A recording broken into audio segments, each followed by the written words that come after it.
during a time of crisis, internal communication is incredibly important, and effective internal communication in particular is vital. So when I'm communicating a crisis, I very often find that we waste time, money and effort when there isn't effective internal comms in place. What we find inside organizations is our people are looking for credible, accurate, reliable sources of information to help them make decisions. So when you're up against it in a crisis situation, you often don't have time, money and effort to waste. So getting internal communication right is absolutely vital.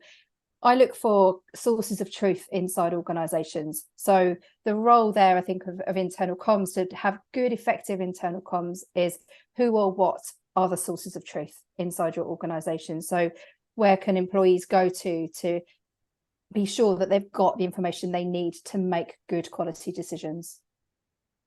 And one of the things I always talk about is the kind of pre-planning and making sure you've kind of thought these things through. So is that something that you would advocate, say, actually identifying those things and putting those plans in place and doing that preparation work, not just on social media and other things, but on the kind of internal side as well?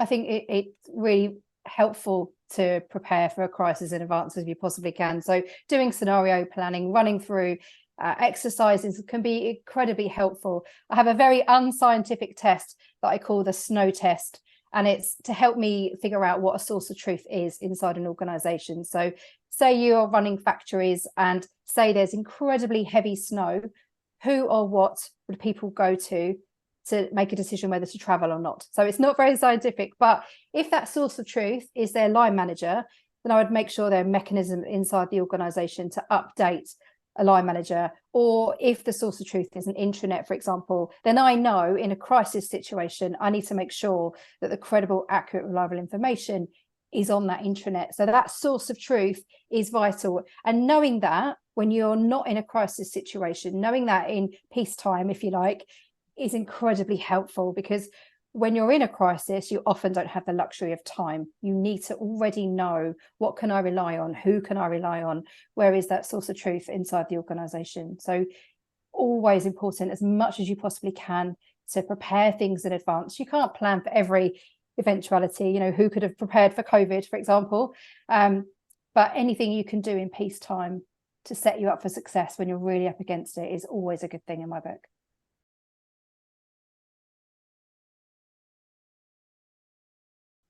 I think one of the best things about being an internal communicator, I'm obviously very biased, but one of the best things about being an internal communicator is, I believe it's our business to know our business. So when you have a really good internal communicator or internal comms function in place, you've got subject matter experts who know your business. They know your employees, they know the leaders, they know what makes your culture of your organization. So when you have these subject matter experts who can give you advice and guidance as a business, that's incredibly valuable. So that role for us of knowing our business really comes into its own when you're facing a crisis.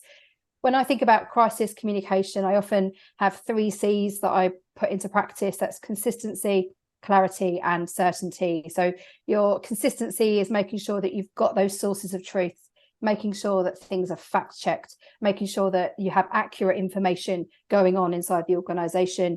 Your clarity is jargon-free communication. So everything is clearly explained. There's no ambiguity. Everything is understandable, because when you're in a crisis situation, you often don't have a lot of time to explain things at second reference and third reference. And then certainty is having definitive internal communication. So it's factual, it's reassuring, it's empathetic, depending on what the crisis is. So invoking that as internal communicators, that consistency, that clarity, that certainty helps the organization make the right decisions, helps your people make the right decisions to help you weather that storm and get out of that crisis.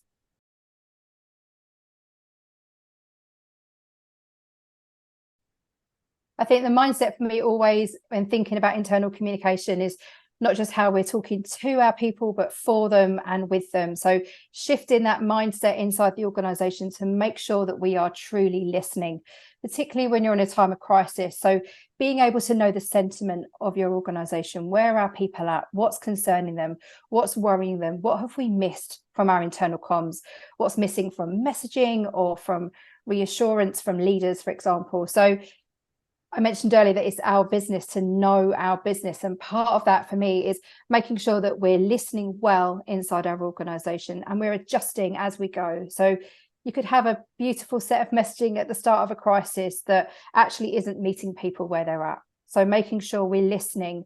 Where are they at from a mental health perspective, for example? If our people are stressed, they're overwhelmed, they're anxious, you need to make sure that's reflected in your internal communication, where you're nurturing them, you're supporting them, you're being empathetic, and you're signposting towards mechanisms inside the organisation, things like employee assistance programs or mental health first aiders. So I think the role of internal communication is really making sure that we're binding the organisation to itself, we're reflecting back the reality of where our people are at, we're listening actively and constantly through crisis.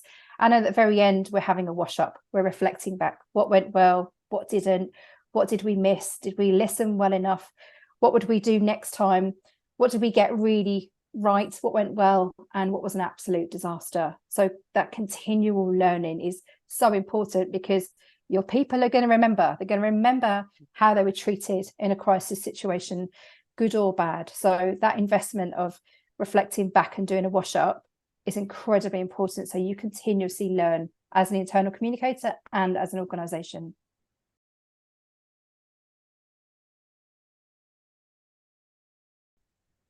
The final thing to share is the importance of internal communicators working with our colleagues in external comms, in public relations, public affairs, to make sure that we're joined up. So I believe what happens inside an organisation is reflected outside and vice versa. So it's super important that we're working well cross-functionally as internal comms professionals to make sure that things are joined up and that what our employees are hearing outside or inside the organisation makes sense to them.